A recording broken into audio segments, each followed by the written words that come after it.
Good morning. Good morning. Welcome to Coffee with Rich. Hey. Looks like Mike's working on the Cool Fire Trainer. Are we on? Are we live? We are live. Are we brother. live in the interweb space? Live. That was there's your tip. Before you do your intro, Rich, that was the tip I'm telling you about right there. It's in the video series. You have to grip and then pull. If you grip and pull, that's why you're missing your shots, Rich. I'm trying to tell you. That down. Don't want to do that, man. Yeah, I need to write that down. That's good. That's good stuff. Is there anywhere that I can find your video content to get that? Yeah, actually, very interesting. You asked that question, man. There's this portal called the American Warrior Society and the American Competitive Shooter Society. It's basically this content-rich environment. We call them the vaults because they're so valuable. It's like a vault that protects gold and precious metal, but it's content. So, can I talk about the E ratio again? We did this last time before we do our intros. Absolutely. We got 24 folks joining us, man. Go ahead. Education, entertainment. Education, entertainment. So what is your E versus E ratio? I stole this from a different author, but the point is, if you're watching nothing but entertainment, if that's what if you're on YouTube or Instagram and your entertainment value is really high, I mean, you're being entertained, you're laughing, it's funny, it's silly, it's stupid stuff. You're on the full-size poodle page, maybe like my wife is in the evening, versus your education, which is like, hey, what about a video that might tell you the simple secret to pulling the trigger and firing the shot and hitting with one hand? It might be these three fingers right here. If I could teach you that, I might be able to change your life, man. Changing lives. That's what it's all about. Let's welcome to folks to the show, Mike. We got Robert is on. Says, good morning, Mike. Rich, Jared out there in Montana. Good morning, brother. He is coin number 895. And if you want to find out what a coin number is, man, you got to take advantage of what Mike's telling you about. Check out the links in today's show notes. Go to the AmericanWarriorSociety.com. Read some of the new articles we got up. It's all free content. And if you decide you want to take a trial run on Mike and I, the first 14 days is absolutely free, and you get access to all the content in the training vault.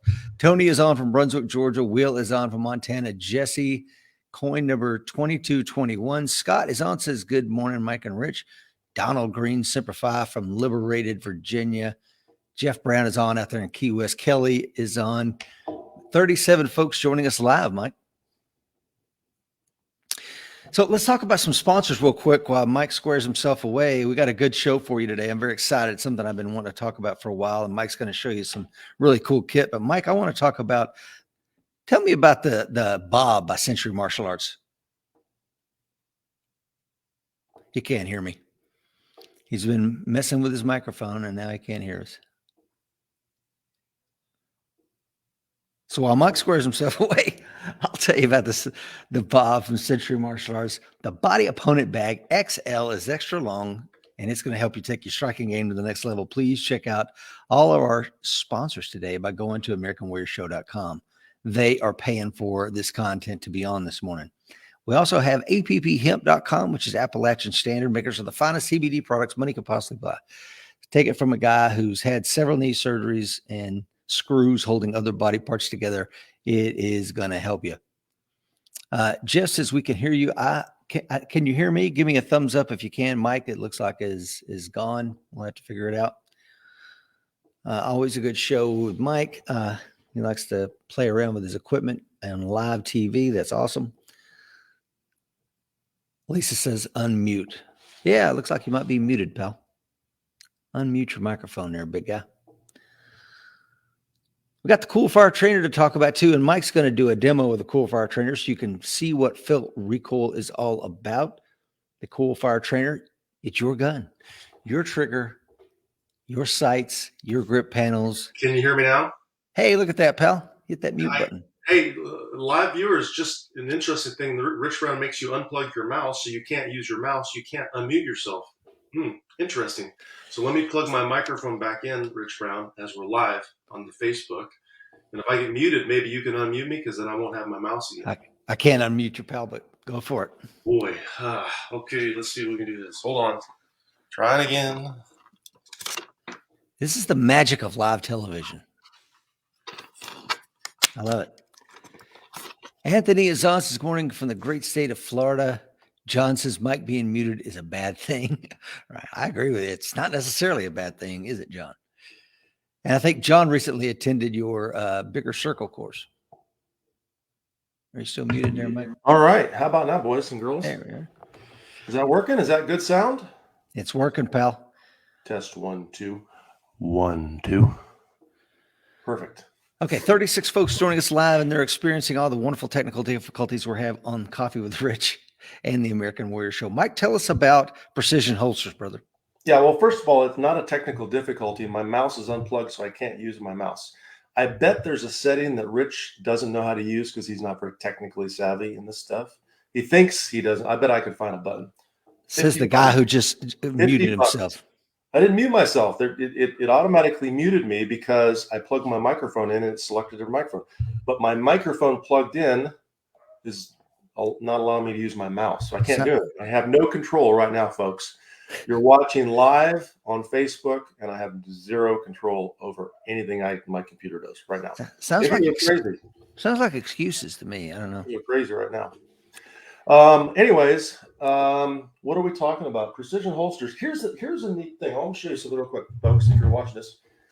There is the original version. If you are someone that's interested in appendix carry, by the way, this is what we call the Ultra Appendix holster.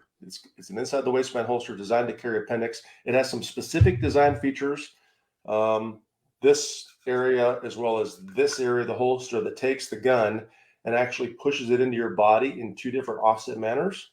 So it's pretty cool looking. As you can see, it's a nice looking holster. But this is the signature line. Check that bad boy out. Not sure if you can see it. Got that kind of flag look in the background. Now, this one is actually one they made for Wilson Combat because they make a specific line for Wilson Combat. But this is my signature line with the Wilson Combat emblem. Of course, as you know, I'm sponsored by Wilson Combat. Anyways, precision holsters. And even more exciting, Rich, check out the fast holster. So this is my signature line, fast. Rich, do you know how fast is spelled?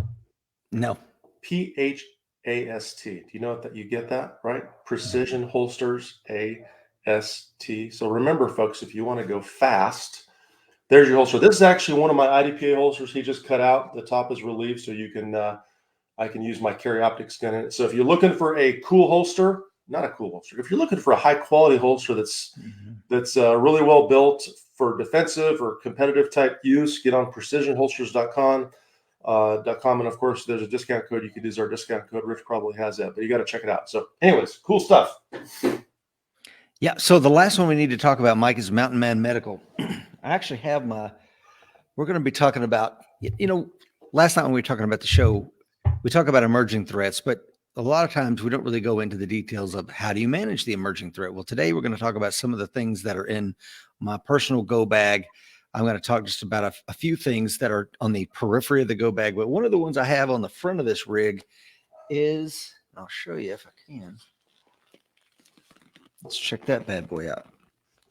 Ooh, nice. So that is the co-branded IFAC kit from Mountain Man Medical. And like I've said before, go in there and pick it up. Mountain Man Medical and American Warrior Society have come up with a co-branded trauma kit that's got everything you need to handle what life throws at you. So please check it out for the price of a meal. I mean, last night we went out to dinner. I took the entire family, all my kids, wife, their husbands, and et cetera. And it was over $300, man. For half of that, you can get an amazing trauma kit. So please check that out. Okay, Mr. Seeklander, we have 42 folks watching us on 2 different platforms. It's Monday morning. What do you want to share with us? Man, I don't know. Is that 42 total between the shooting performance page and the AWS page? It's 46 now, but yes. 46. Hey, folks, do me a favor. Take a second, sip your coffee or water, do a like or a share. That's how Facebook algorithm knows, hey, we need to promote this to more people. So do me a favor, take a second. I know the video pauses. Click the share button. If you haven't thrown it into our coin members group, if you would, if you are an ACSS member, please throw it in there.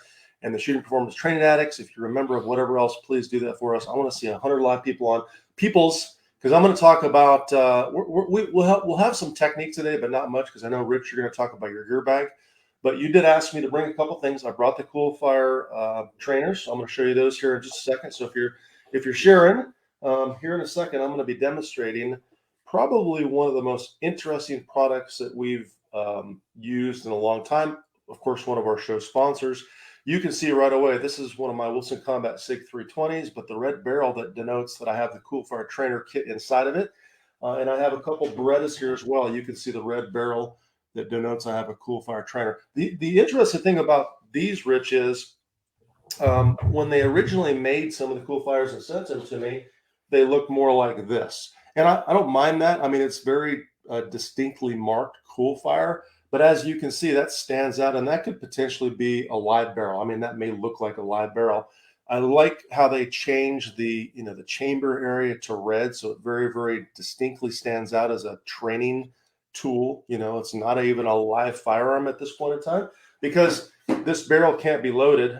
Rich, do you want me to continue and show a little more on the Coolfire and how this thing works? Well, I guess I think one of the questions is like, who is this for, Mike? Is this for the firearms trainers only? Is this for everybody that owns a firearm? Who's this designed for? Yeah, so great question. So in today's age, I would suspect when I go to the range today, every time I pull the trigger, I'm spending 50 cents to $1. So that will be $1, another dollar, another dollar.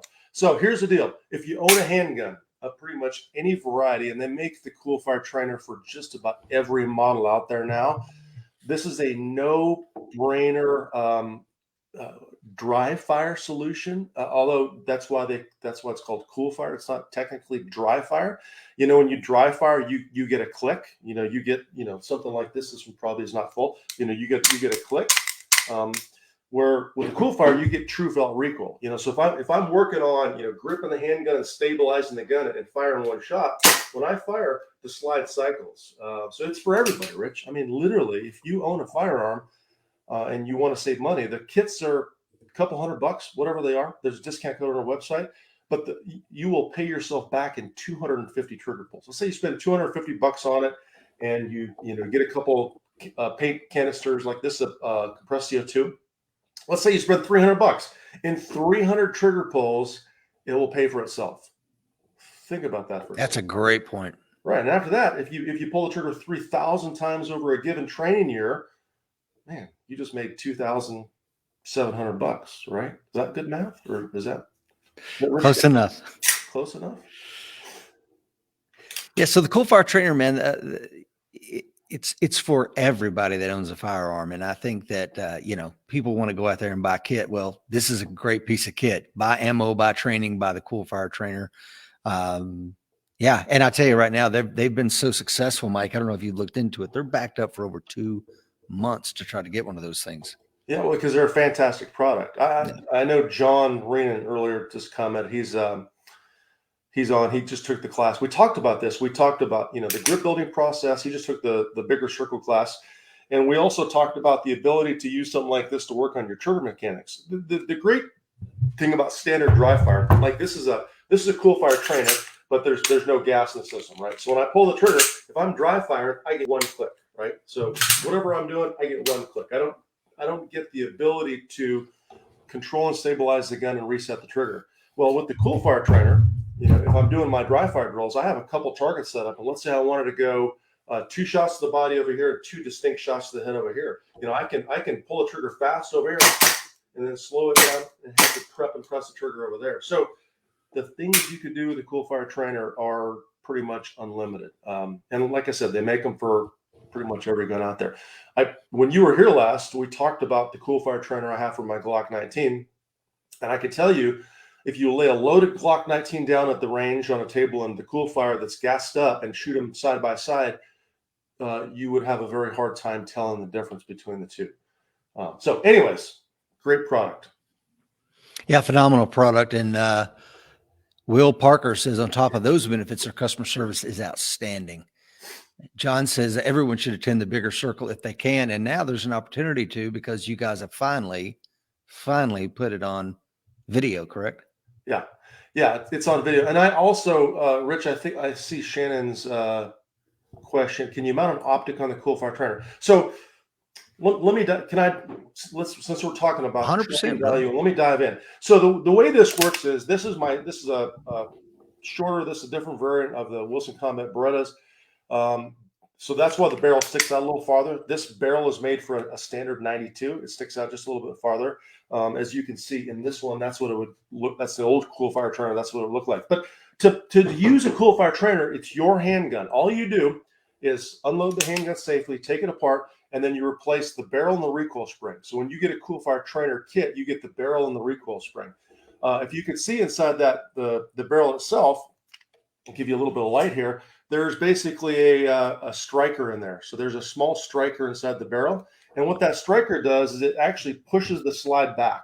So when you convert the cool fire trainer, convert your gun with a cool fire trainer, you drop the recoil spring barrel in, and there's compressed CO2 inside the barrel. So Shannon, in answer to your question, if I were converting one of my handguns that has an optic on it, like this SIG 320 is a standard slide, I also have one with an optic. So if I took this cool fire trainer barrel out and put it in my 320 with an optic on it, it would be the same exact thing.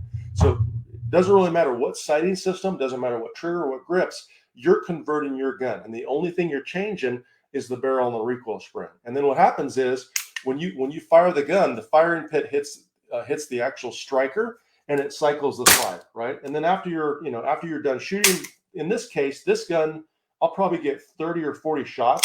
Like I get a lot of shots. But when I'm done, if I run out of gas, then I simply take this is a standard Tippmann like paintball CO2 canister, and I simply go ahead and regas it up. There's a little tip on here. So that pops, now it's regassed up, right? And that's it. This is why years ago, these guys found me. They're in Tulsa, Oklahoma. They said, hey, Mike, can we send you one of these kits? I said, yes. Back then, as you know, Rich, I was doing the live streams 3 or 4 times a week, technique, doing the draw and, coaching people live, which we're going to start this Wednesday, by the way. And I started using one of these and people went completely bananas over it because they're such a fantastic training tool for shooters. And I also saw one of the comments on someone that said, hey, I think Steve, people were shy to using a handgun. Fantastic. If you're a trainer or a parent or anyone else, this is a huge tool for you because you could teach marksmanship principles. They actually have a laser emitter you can put on the front of it. They have these little laser targets where you can use them with standard laser targets. So pretty fantastic tool. So anyways. Yeah. And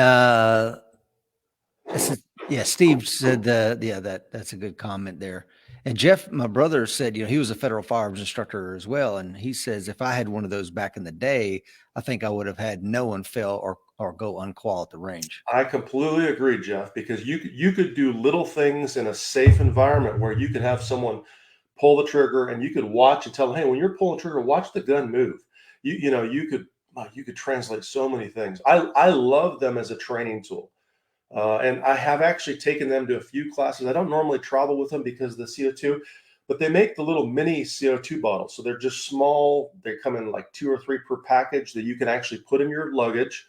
And those little minis refill the cool fire trainers multiple times. So they're a fantastic, of course, they're one of our sponsors, but they are, like everybody else that we allow to sponsor the show, a fantastic training product. If you don't own a cool fire, go flood their website. They're just incredible. I know Rich is going to post a discount code and all that good stuff. So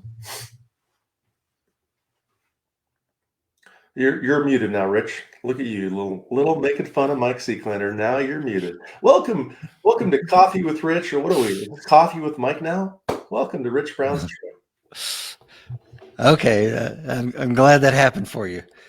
Daniel says U.S.C.A training counselor, and he strongly recommends and uses the cool fire trainer. I use it in combination with the CERT, which is a shot indicating resetting trigger by next level training. It's an amazing tool. He says he uses that and UTM for concealed carry students. So there you have it. Yeah, Daniel, man, spot on. If you are a trainer of any kind, if you're not using a series of tools from a CERT pistol, which I have, we could certainly show off as well, because even though they're not a show sponsor, they're a fantastic company, to a cool fire trainer, to maybe even a 22, to then live fire, you're missing out. If you're one of these U.S.C.A training counselors, NRA instructor, you teach the fundamental basic level student, you need to have a series of tools in your kit to be an efficient instructor, right? Yeah, that's not a bad idea. Maybe we will show this the CERT. Can I talk about my bag now?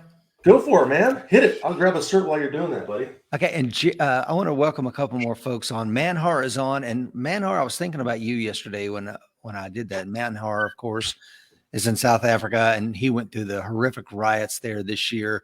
We're going to get Manhar back on the show soon, but one of the things that he mentioned is his go bag, his get home bag, his whatever you want to call it bag. And Jared says, "Good timing, Rich. I'm standing here repacking my Vertex contingency bag," and I think in today's day we need to have those types of things riding with us in our vehicles or carrying them with us. The first thing I would say, Mike, is we could go back to being a kid, me and my brother running through the woods of East Tennessee. We always had some sort of backpack on our back, but that's not necessarily the origin story for why I have a bag. I got one on my first deployment to the Philippines as a way of, if I went out in town or wherever, I would have, enough stuff for a couple of days, because at the time, the coup had just happened in the Philippines. So they might lock the base down and you could be stuck out in town. Or you could, if they locked that base down and you weren't in, you were just out. So this was a thing of always carrying on me enough things to survive for a few days. And from that, every single deployment you and I went on in the Marine Corps, I always had a little bag that I carried off base or when we left the ship or whatever. So the first thing I would say is there's the 4 C's of survival, the 5 C's of survival, and they're pretty important. And I'll use them in construction of the bag, and they are like cutting. Do you have a knife or something that you can cut with? Combustion. Do you have something you can make a fire with? Cordage. Do you have something you can use to tie things up? A container to hold water, and finally a cover, whether it's cover for your head or some sort of blanket system. So I'm not going to. Before you show yourself, I think you made a good point. I want to make sure the listeners are keying in on your point. You talked about running around in the woods in East Tennessee with a backpack. You talked about having one in the Philippines for, honestly, true survival purposes. Coup happens, you're out in town, and you got to E&E back to base or whatever else. Manhar, I know he was been a guest in a couple podcast shows. The reality of those things happening exists. And I think that's people are watching this right now. I know you're going to give a list of things maybe to buy and publish an article with some links, but there's the first thing you need to ask yourself, folks, is everybody has, what's your go bag, man? What's your carry go bag?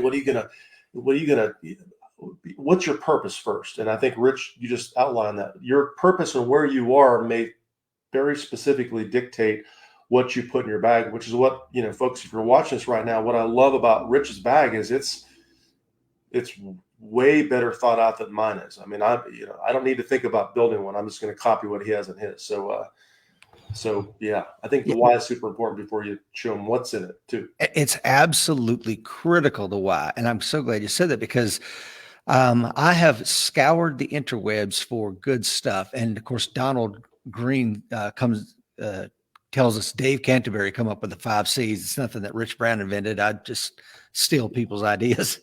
But I will tell you that if you look on the internet, I have only found one video on all of YouTube that has anywhere close to a good go bag. Most of them are woefully inadequate for anything.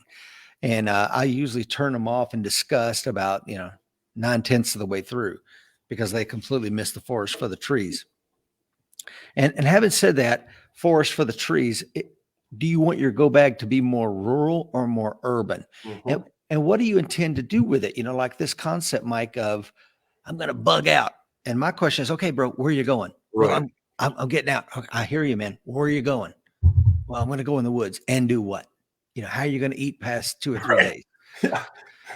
So I don't think a lot of the people think this through. You're far better off to bug in and stay in unless the riot is burning everything in its path and it's coming to you like Manhar.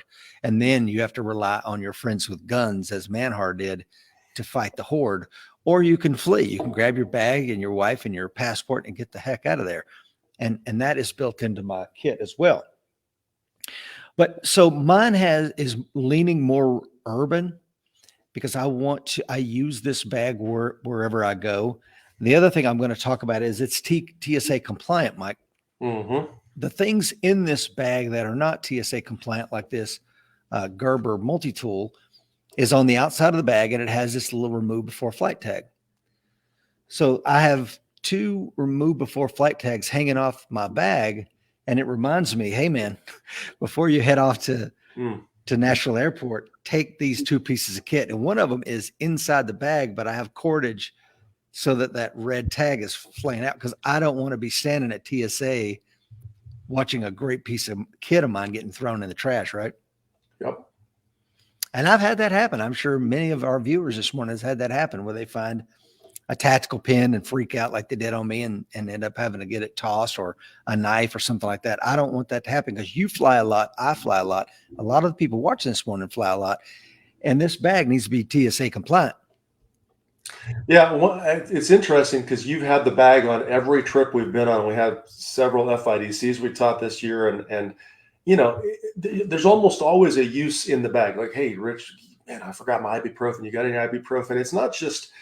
I think that's the key, is if you have a truly well-designed or maybe well-stocked bag, it's gonna do things for you much beyond just bugging out or leaving or having this huge disaster situation. It's going to be a daily or weekly bag that you're going to use for all of these things that you forget or need on a regular basis. Or maybe you got the bag in your truck, and you decide you're rolling around with your kids up in the mountains, and you decide, hey, we're going to stop and light a little campfire and roast some marshmallows or cook a hot dog we just bought at the convenience store. Now, hey, guess what? We have the ability to build a fire, and so I love the practicality of it.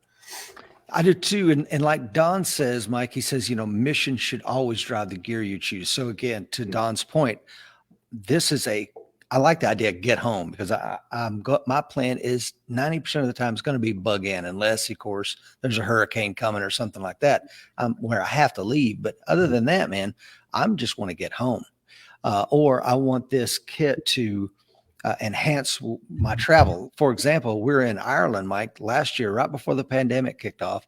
My daughter got sick. We went to a pharmacy, and the lady at the pharmacy says, I didn't have this kind of stuff in my bag because it was female stuff, but I do now. And the pharmacist's like, oh, you know what? You're going to have to see a chemist for that. And we're like, a chemist? Yeah. So right, we walk down the street several blocks away, and there's a shop that's a chemist, and you go in there, you tell them what your problems are. They literally make the chemical compounds, give you a couple pills, and you're on your way.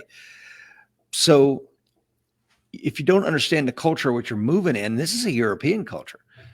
You don't know what's out there. So why not take it with you? Yeah, I completely agree. Hey, how many folks do we have on right now, Rich? We have 32 on, Mike. Ooh, 32 folks. Hey, 32 people right now. If every one of you click share and put it in a group, or share it wherever. Let's see if we can double that. Let's see if we can hit the 60s. Rich, are you going to show us the goods or what, man? Let's see the goods, man. I'm going to talk about a couple things that are outside of this kit, and then eventually Mike and I have been promising this for a year or so. We're going to film my whole bag, because there's no way I could talk about this whole bag in one go. It'd probably take 8 hours, because I don't want to just show you, I have this piece of kit. This is how I use it. This is its intent. And I'll start with this one. And most people in Coffee of the Rich will be familiar with this. This is what you get when you buy a Glock handgun. And you say, okay, big deal. I'll walk through TSA with this every single time. It's in a part of my kit where it sticks up. It's not trying to hide from anybody. You pull it out. I've got the key to it. I've used it to lock my stuff up. If I do BJJ in a town that I'm not familiar with, I can lock my gear up. It does a whole lot of things for me. But look what it also does.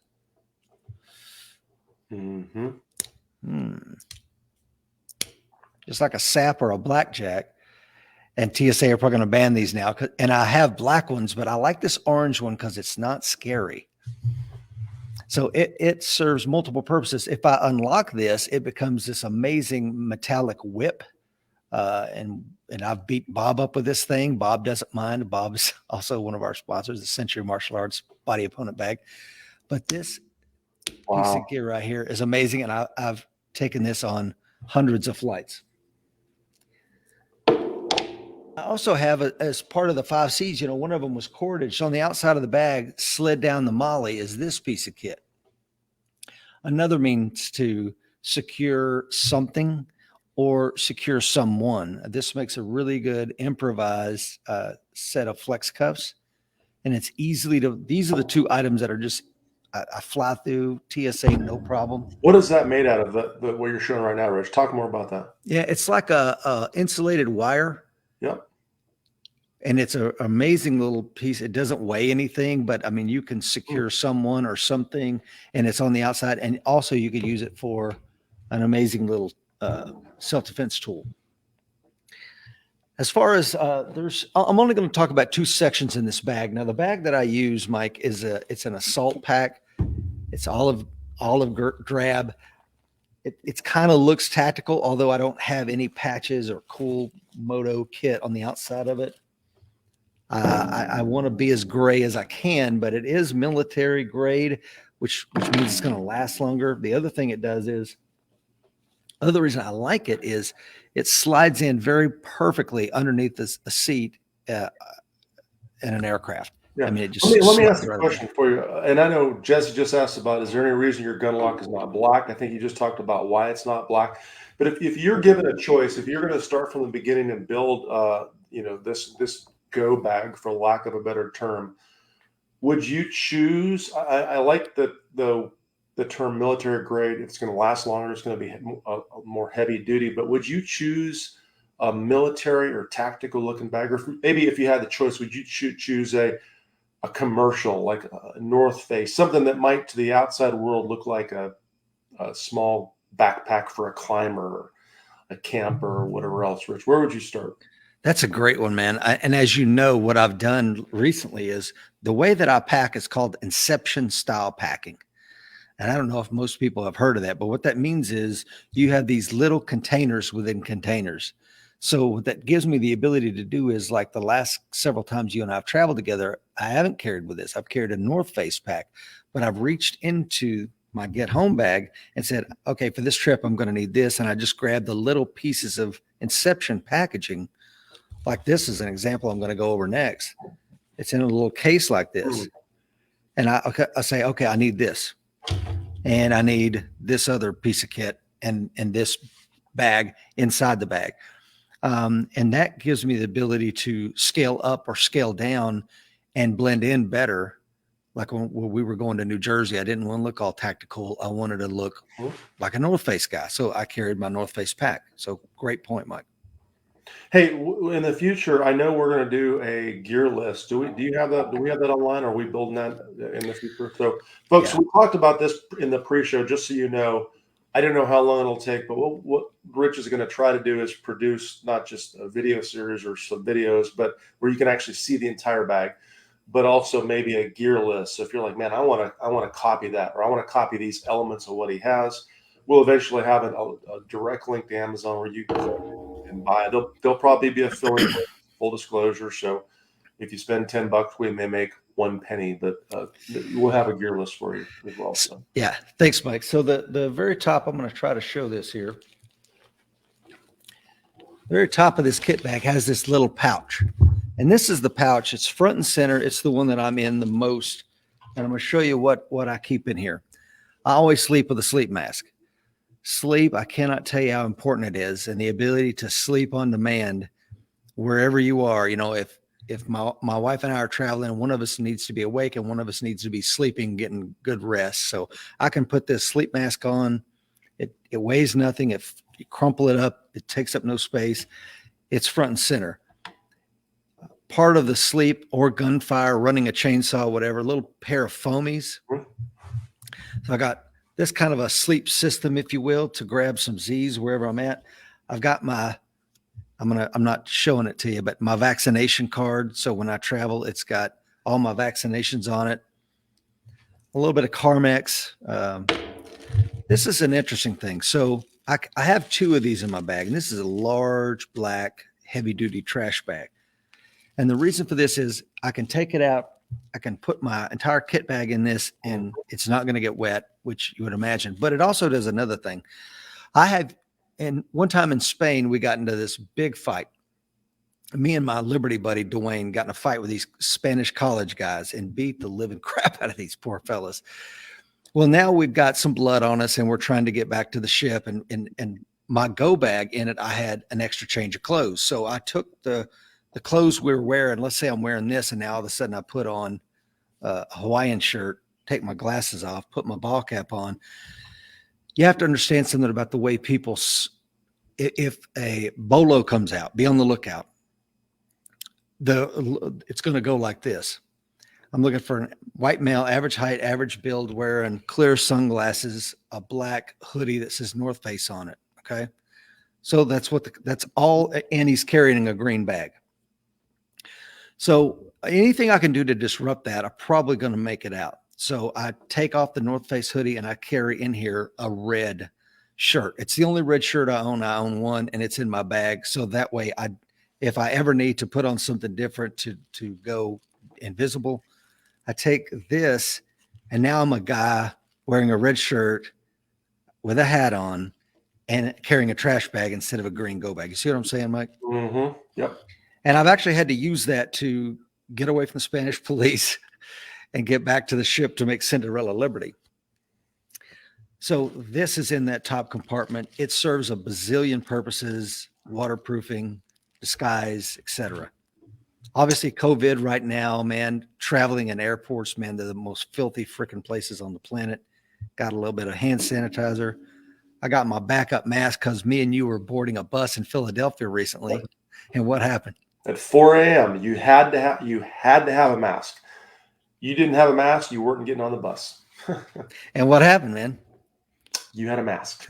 I didn't have a mask with me. I mean, I had one, but I was like, I'm not going to dig this out, man. You had a flight to catch. I'm like, just take off. I'll figure it out. And I got off the bus, and some little old lady goes, wait a minute. I got you covered there, stranger. Yeah, and she did. Very nice. Yeah. Thank you. That little old lady, wherever you are, probably not watching our live show right now, but super nice people on that bus that morning. Yeah. So a couple final things is one of these USB chargers for a car. When you get in a rental car, this ain't going to be there 9 times out of 10. So I carry one in my bag because, like I told you, this is more urban survival. I carry a little foamy, that's just crazy, but it's in there. I want to show you and be honest. I carry a backup wedding ring, believe it or not, a little silicone wedding ring. So if I'm working out or doing something where this wedding ring as a metallic is not a good idea, I've always got my little silicone one. And finally, this guy right here.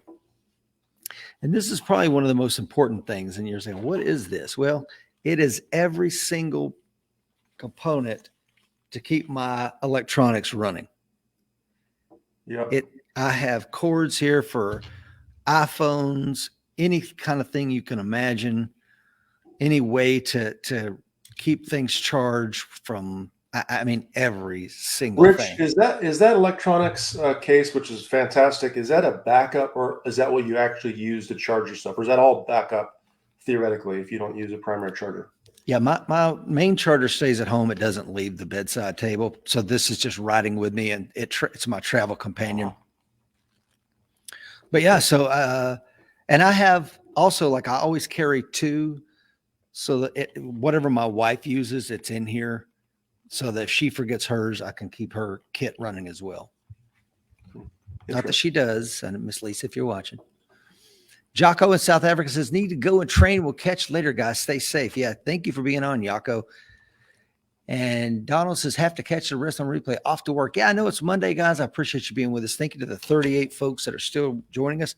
And before I talk about this final pouch we're going to discuss this morning, if you have a question for Mike and I about the Cool Fire Trainer, which Mike talked about, or anything in my go bag, please put it up there now. Yeah, folks, throw a question. By the way, if you're looking to buy a Cool Fire, all of our primary sponsors right now are listed on the American Warrior Show page. We're going to fix that in the near future, so you don't have to go from website to website. You can just jump on one primary page. So I promise we're going to fix that. We talked, of course, about the new signature line that Precision Holster is making. If you're just jumping on and you miss it, they have the Mike Seeklander signature line. It's got kind of a flag background. I think you'll really, really like this if you're looking for any kind of holster, Ultra Appendix inside the waistband, or, of course, their fast holster. See a little bit more of the flag design there as well. And then we demonstrated the Cool Fire Trainer. Hey, and also call to action real quick. If you have a chance, Wednesday morning, I am going to be back on live at 7:30 a.m. We're going back to what we used to call the daily dry fire challenge when I started this whole thing. We'll call it the dry fire challenge. We're going back to technique. This month, the month of December, the focus is handgun, defensive handgun specifically. So on Wednesday, I'm going to show you my carry gear, my carry holster. I'm going to show you an optic gun. I'm going to talk about the pros and cons of optics versus iron sights and give you the real truth about it, because it seems like now, Rich, with optics on the market, there's more baloney, bull, SHIT, about learning to use an optic and why you would have an optic on a handgun than any time in history I've seen. It's so funny for us old school competitive shooters that all shot open 20 years ago, the crap that's coming out on using an optic. So we're going to talk about that, as well as the REAP test on a carry handgun, carry holsters, carry belts, stuff like that this week. Next week, we're going to get into technique. So join me Wednesday morning. I think Rich is going to help foster this deal. He's going to be my little tour guide and feed me questions. Same time, same place, American Warrior Society, as well as Shooting Performance Facebook page. So mark your calendar down, please.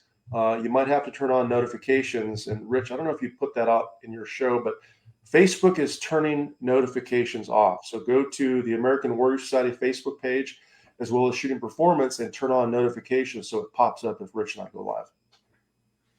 Yeah, thanks, Mike. So Tony asked the question, Mike. He says, what do you have in your bag for food? Great question. That's a great question, man. And there's a quick answer to that. I have just enough calories for one day, because the intent of this is more urban survival. So there's money in the bag to buy food. There's things in the bag to procure food, and not so much. I don't want to waste space in the bag to do anything more than just a few calories for one day. But great question. So this morning, all I'm talking about is the two smallest pouches on the outside of the kit bag. So let's talk about the second of the smallest pouches. Now, the first thing is chewing gum. You're like, well, that's weird. Why do you have chewing gum in there? I have chewing gum in here for a couple of different reasons. One of which is it helps calm my nerves to chew on something. It makes me be perceived as someone relaxed. Stand there chewing. The other thing it does, I use it for social engineering. And what I mean by that is, if I was a smoker, I would carry cigarettes because, hey, man, you want to smoke? To get a conversation going. So this is a great little icebreaker. I'm chewing. Hey, pal, you want a piece? Next thing you know, I got you talking. We're best friends, and I'm extracting whatever I want to extract from you. So let me get this straight, since I'm your co-host and guest today. So you've taught us how to pack a black plastic bag in case you beat up some people in Spain and need to E&E from the police. You made sure we're carrying a spare wedding ring. Lisa, I'm not sure why you told us to carry a spare wedding ring.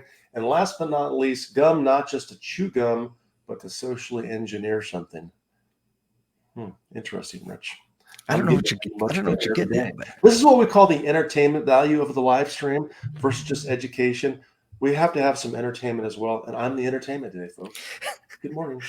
Good morning. You are entertainment. But yeah, I mean, I think that a lot of people, just to go back to your point, I don't think people consider the fact that you may be running, or you may be being pursued, or somebody may be looking for you and you don't want to be found. So where you may have started off gray, you may now have to change your appearance in order to maintain that gray appearance. And can I put that into context that's not illegal or weird in any way? Exactly. Right. Like, the situation might be, let's say you happen to be caught in a riot situation again.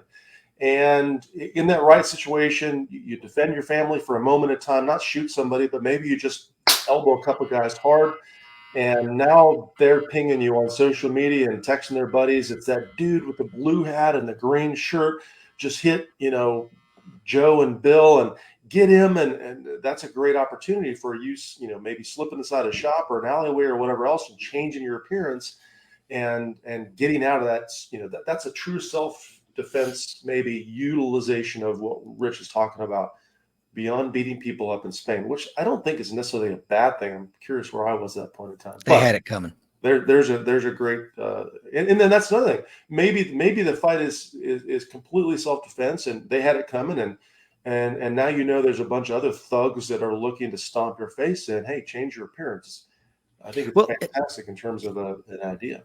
Yeah. What story are they going to tell the police? And oh, by the way, I'm a foreigner in their country, man. I'm not taking the chance with some other country's legal system if I can get the hell out of there. Right. And another thing with this is I got this idea. So like I said, I started carrying a bag in 1990 in the Philippines because of the coup. And I saw this guy get beat almost to death, bloody as hell. And I kept asking one of the Filipino Marines I was with, I'm like, why are they trying to kill this guy? He's running through the crowd and everybody's attacking him. He says, well, he's wearing yellow. He had a yellow shirt on and it's just bloody. And I said, I don't understand. He's like, well, that's the color of Corazon Aquino or whatever. That was her campaign color. So because of that, they're killing this guy just because he wore a yellow shirt. So there's a whole lot of reasons why you may want to just alter your appearance as you're maneuvering through a strange town or strange city, or you have to do something. And you can do that pretty easily just by changing a few things. Like I have a hat on the outside of this bag, carabiner to it. I could put on the hat, change the shirt, take the green go bag, put it inside of a plastic bag and walk down the street looking like I'm trying to find somewhere to throw my bag. And maybe I will throw it in the dumpster and come back and get it, after the sun goes down. So the time to think about these things is now, right, Mike? Not in the moment. Yeah, they're all unique little tidbits of information. And once again, folks, I can't tell you how important it is to prepare ahead of time. We have members. We certainly have coin members as well as live viewers that have been in circumstances where they're like, man, I really wish I would have had that thought or prepared these things ahead of time. It's like everything else, that's what we preach: preparedness, not fear, just preparedness. Here's some great reasons why you might need to do this or that. You're muted, sir. I didn't mean to do that. I must have tapped something. Must have tapped that button, buddy. But yeah, I ran a roadblock one time in a Middle Eastern country, and I had no problem doing that. I'm not taking my chance at this roadblock. And I remember as I went off, because they had the roadblock set up, and it was a sand over here. And I remember thinking, oh my God, is this vehicle going to get stuck in the sand? And then it's really going to be bad, but it didn't. One other thing I keep in here, Mike, is a pack of playing cards. Again, it's great for if you've got time, you're sitting over at a layover, you can play cards, you can do you can do exercises with cards. Like if it's a diamond, you do diamond push-ups. If it's a spade, you do whatever.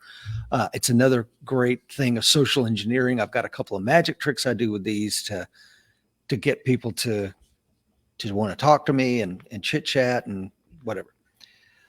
Also, man, as mine and your eyes is aging, and a lot of our viewers out there, I carry a spare set of readers. And I have it's on this thing so they won't fall off my face if I'm running or doing something. It can just dangle around my neck. So I thought that was important, in a little cloth, and it's in a crush-proof container. Also, I carry in here a lock picking kit. Believe it or not, you can carry a lock picking kit on an aircraft. I carry it every single time I travel. I've never had anybody say a word about it, believe it or not. You can also carry normal metallic handcuffs.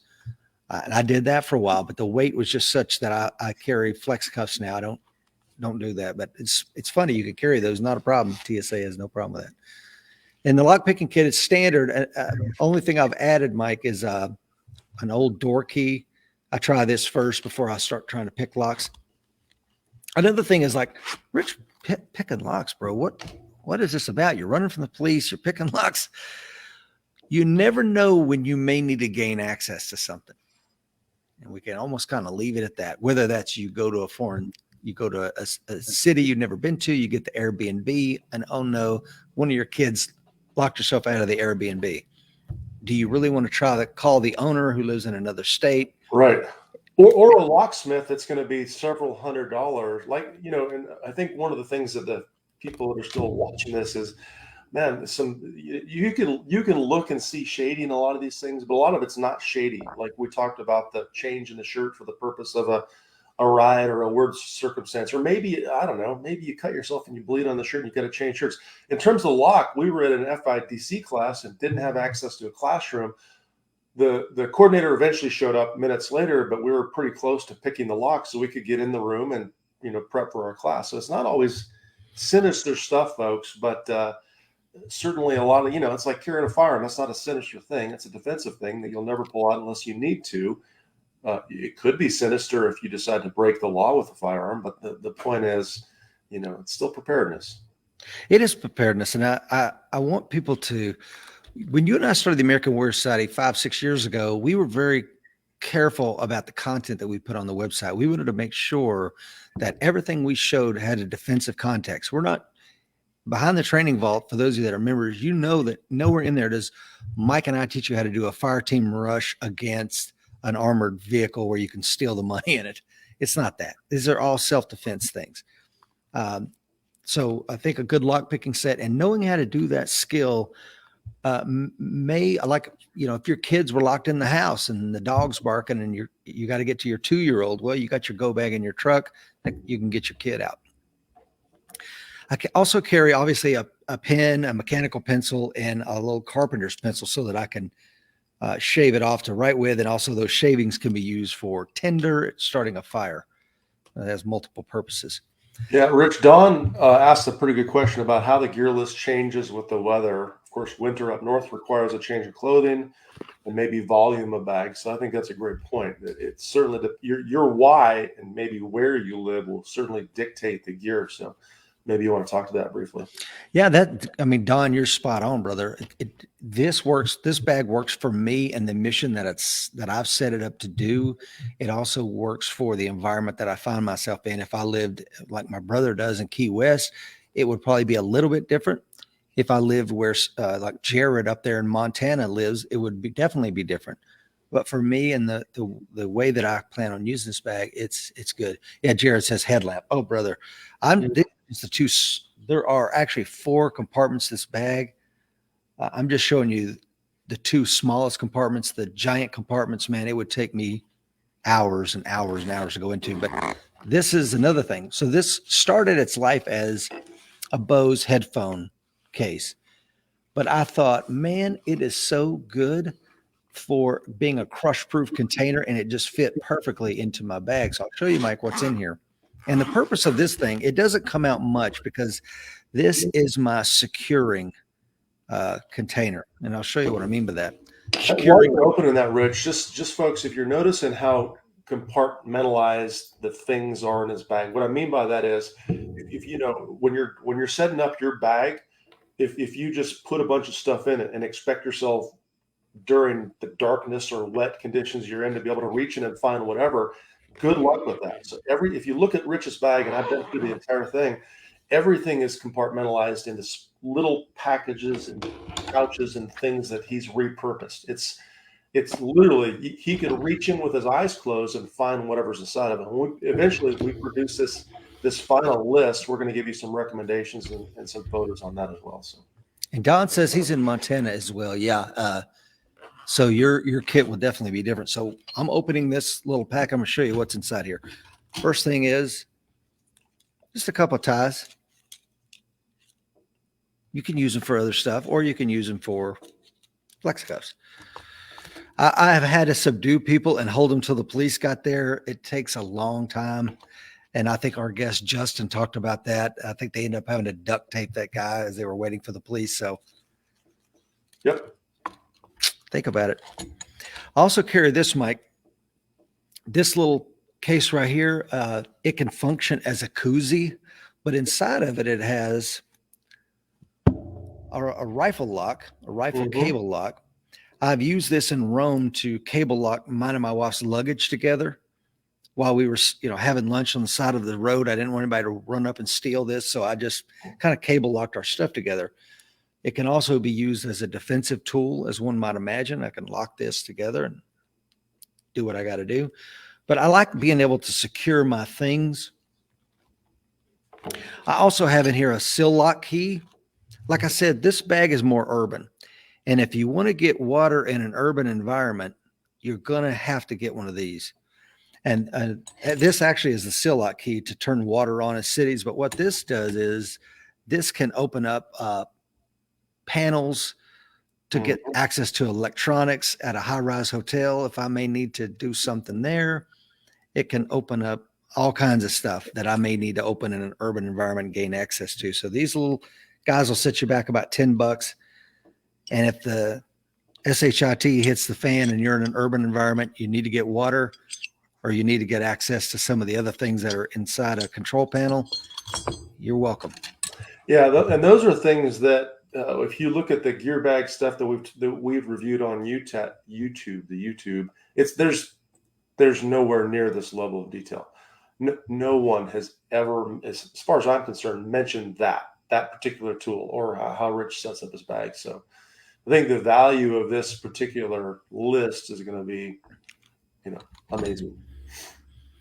So I got this from our good friend Bob Beal, and some of the travels that he did. He highly recommend this. This is a little lock you can use to lock yourself in your room.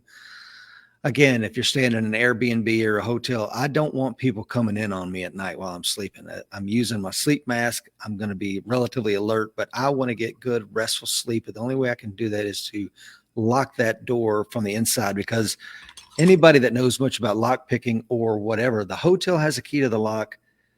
The Airbnb owner may have keys, but I can stop all that with this guy right here. And then unless you beat the door in with a battering ram, is the only way you're going to get access to it.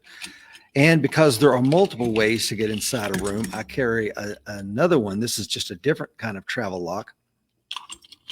I also carry a backup key to my truck and keys to all the locks that I carry with me. So that orange thing I showed you a little while ago, if you're carrying this and you're trying to sneak it past TSA, which there's no sneaking, they have no problem with this. Of course, they have never thought about its other use.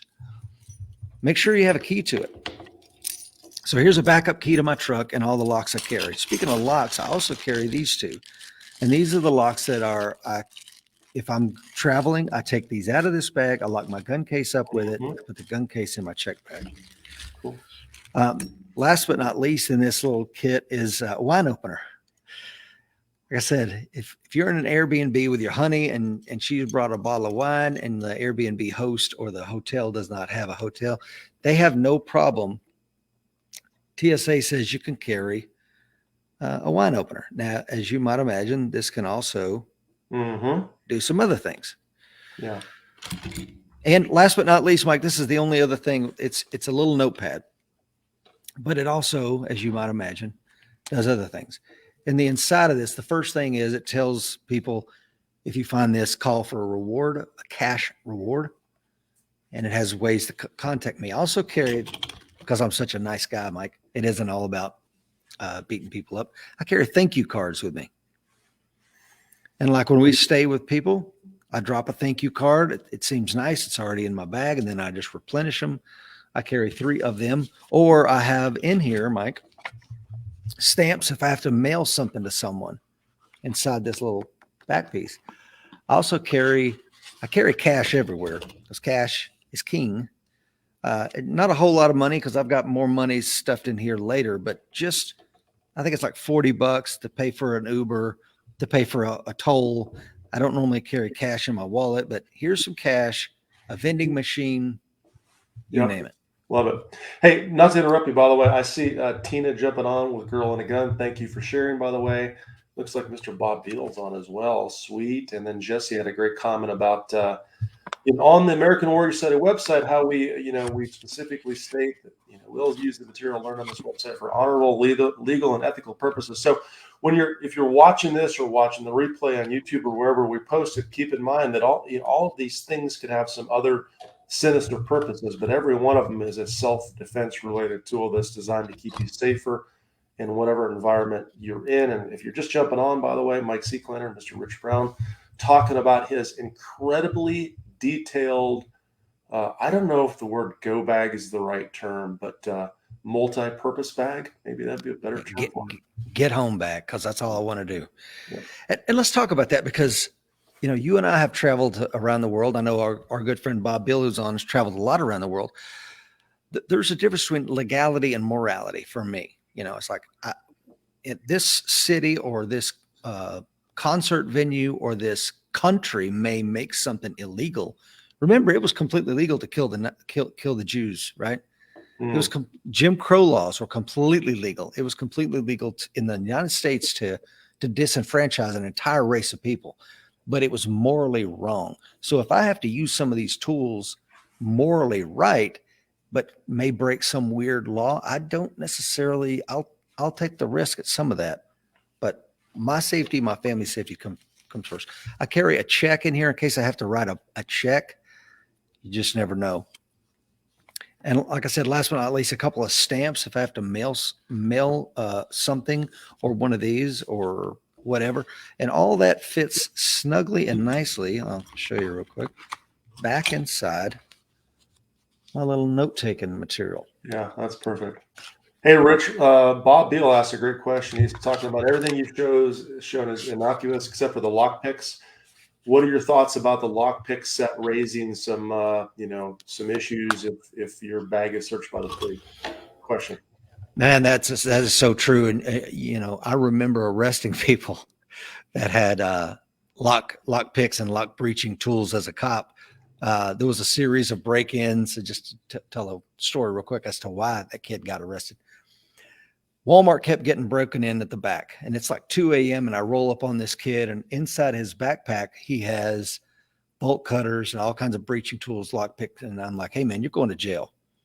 And I ultimately confessed that he was the guy breaking into these Walmart tractor trailers.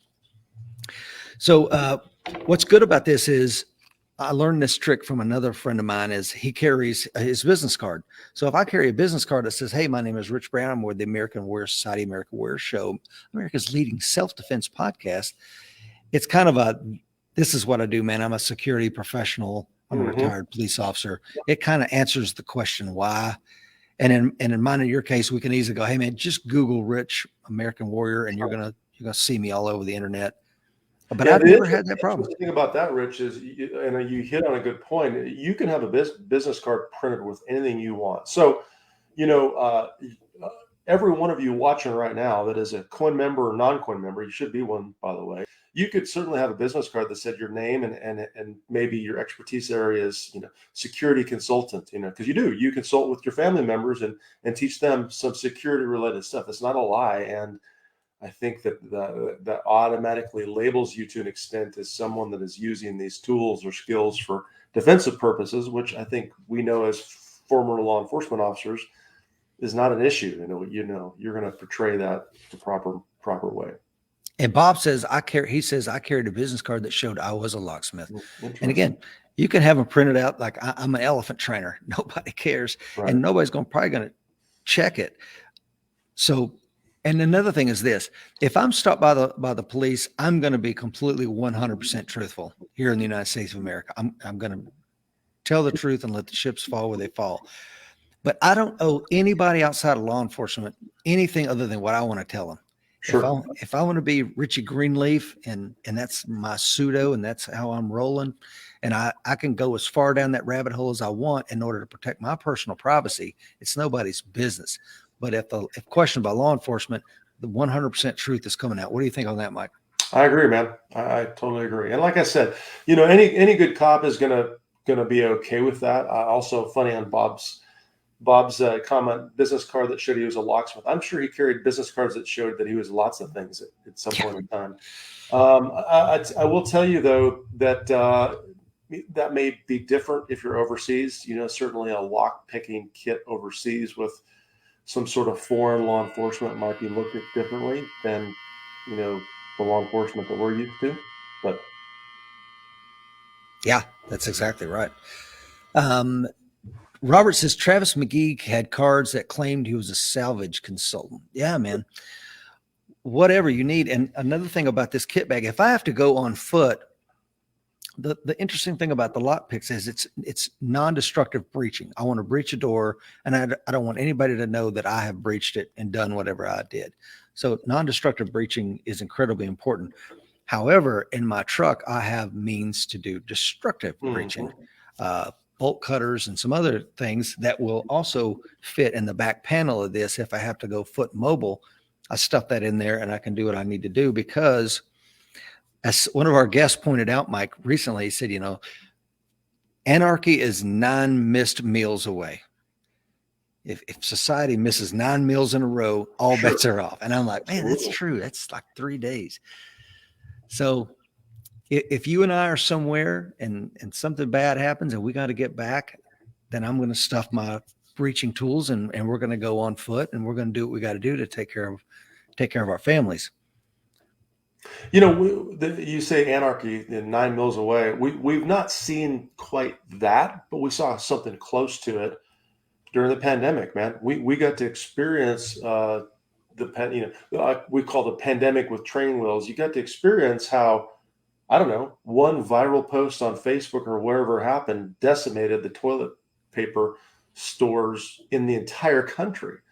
Right? And just imagine the food at your grocery store or whatever else if things go crazy. So, Yeah. And final thing on that is, I'm a humanitarian guy, man. I was regional manager for the Red Cross. I mean, I'm all about taking care of people.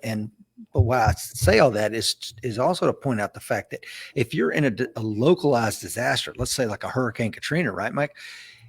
You're still sipping Mai Tais on the beach in California, but people in Hurricane Katrina, dude, they were in absolute hell. right. And survival was anything they can do.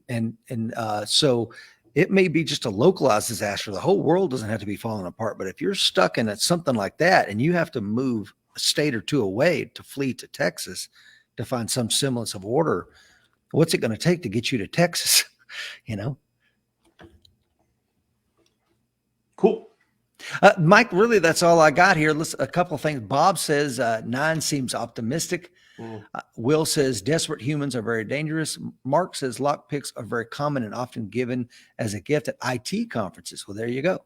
Yeah. And John Marquez is on. Good morning, John. John, hey, I don't know if John was on earlier, but John, we've been pimping the new signature line holster, by the way. That's on there. I didn't put the discount code, John. If you want to type the discount code in there, you can. There is a discount code for that. So that's the Ultra Appendix. So we were pimping that earlier, buddy, just to let you know.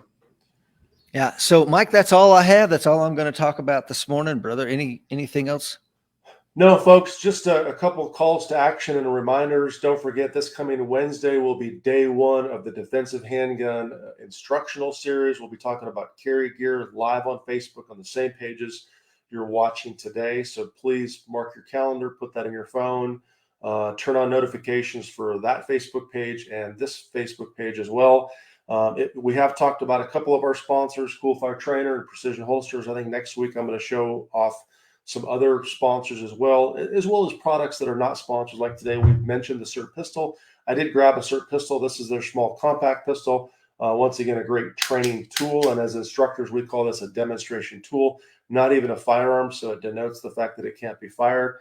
And of course, if you want to get on American Warrior Center, we talked about Quinn member. The logo is behind me. If you're not a Quinn member, shame on you. It's worth every penny because that's the only way you're going to get the video series and the detailed list that Rich will eventually publish with the go bag kit list that we're going to be doing sometime in the future. And yeah, Rich, that's it. Class schedule is going to come out soon. So if you're looking to jump into an FIDC, Rich and I teach all over the country. We'll be publishing that soon.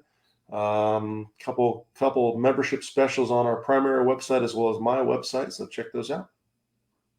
All right, Mike. Sounds great, brother. Take us out. Hey, folks, the fight is coming. Be ready.